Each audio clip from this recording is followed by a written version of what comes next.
Let me tell you why this is really, really good news for gamers out there. Hello, everyone, and welcome to Ginger Prime. If you haven't heard the news, Sony just bought Bungie for $3.6 billion. Yes, Bungie, the original developers of Halo, the developers of Destiny, a game that I have had a love and hate relationship with for a very, very long time, meaning mostly love. Just right now, anyway, it's not really the point of this video.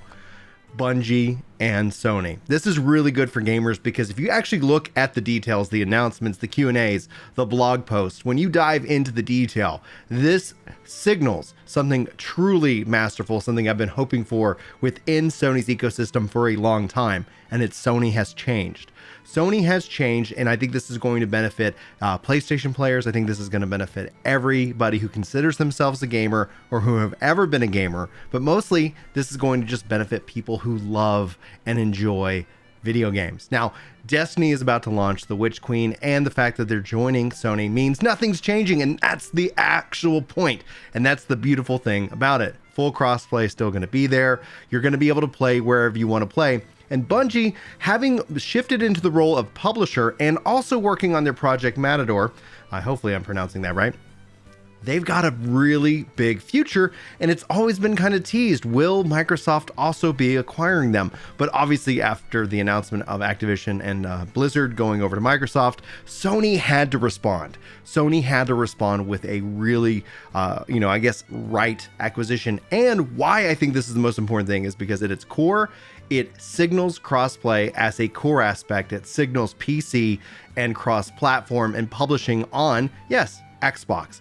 One of the things that I still hope to see, one of the things I know a lot of Xbox players out there with the Bethesda deal are kind of dunking on is that, oh, that game's going to be Xbox exclusive. One of the things I do applaud Microsoft for is giving players choice, especially in the ecosystem of PC and Xbox. And I still hope for a future where Microsoft continues to publish their games. Yes, I would love to see Halo. Yes, I'd still love to see Bethesda games on PlayStation, and PlayStation publish their games on Xbox. And you might be asking yourself, why would such a future be a good thing for gamers? And it all comes down to player choice. I think right now, at its apex, mobile gaming, for as much as I despise it, for as much as I don't like the predatory microtransactions, for as much as I just try to avoid that ecosystem, has fundamentally changed gamers. What I mean by that is that when you look at somebody like myself, a gamer who's been playing games since Super Mario Brothers 2, that was the first game I ever saw, ever touched, ever played.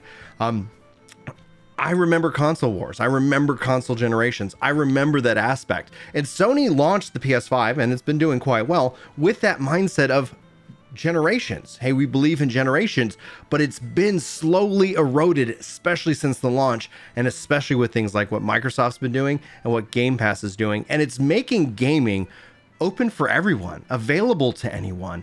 No longer does your platform, because not everybody's like me and gets to have every platform. Not everybody's like me and has a budget for video games. I remember not being able to afford video games. I remember not being able to afford my Final Fantasy XI sub. Like, everybody's going to go through times, and ultimately it seems weird that if you're, especially in the age of cross-play, cross-save, that you're going to sit here and say the platform you picked that you budgeted for unfortunately doesn't work for this friend group of yours anymore. It makes no sense. It's a historic thing. It's like a dinosaur thing, and I still see people trying to argue for it, and I just can't get behind it. Why buy a PlayStation? Why buy an Xbox? They worry over the ecosystem of a piece of plastic and hardware like they would over anything that has any real sense of weight and matter to it. So let me get to the real nitty gritty, because I know I lost people with that sentence.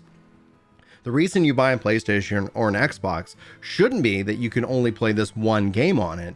It should be because that's where you want to play. They have the best ecosystem, the best services, the best competitive, the best way that you can play and jump into any kind of gaming, versus having to build a PC or maintain a PC or buy an Xbox because maybe you don't like that controller. I really hope that we see more choice given to gamers in the long run, and I think that's why them buying Sony is a really strong move, because guess what? If they don't, Who is it going to be? I'm going to guess it's probably Tencent. Could be Amazon, could be Facebook or Google. One of the things that really is the biggest mystery to me in all of this announcement and in this piece of history that we're experiencing right now as gamers is, what does Facebook and Google and Amazon and really kind of Tencent out there? All gaming has migrated to the sense of cross-play and cross-save, or maybe not all gaming yet, but the vast majority of gaming is platform agnostic. And what ends up happening is that you have this old mindset of exclusives to drive hardware sales. And while that is still technically true for a lot of gamers, I think what we'll end up seeing is a world in which that you have the best and most freedom of choice. And it's really about investing in an ecosystem and them adding Bungie as a games as a service, as a game that is multiplayer focused. I think is going to be really good for Bungie. It's going to be really good for Destiny fans. It's really going to be good for Xbox players. And ultimately it's going to be good for PlayStation players as well. And just the fact that they're saying there's no more exclusive stuff coming into their games, I think that's the real key takeaway. Cross-play, cross-save is going to be here. Sony's not going to all of a sudden get some weird gun that you can only have on PlayStation. That signals to me an era of the past, that we are finally moving past these little things and ultimately just saying, hey, play our games. And that, I think, is the real interesting power of what Microsoft has done this generation. If Sony, only coming up on a little over a year in the PS5's life cycle, is starting to make that shift. God of War shows that. I think more of their games on PC show that. And ultimately, hopefully, we get to a system in which that they say, you know what? Just play our games, because then everybody wins. But that's just my take, guys. Hopefully you enjoyed this little my thoughts on on this Bungie Sony deal. Hopefully you're having a fantastic day. Let me know what you think. Any and all, well, obviously welcome in the comments below. Hopefully you guys have a great one, and I'll see you in my next video. But until then, take care. Yeah. It's time to chill out on the couch and read some comments. That's right. You know me when it comes to Destiny. I'm off with a clan, and I'm glad you're feeling better. Oh yeah.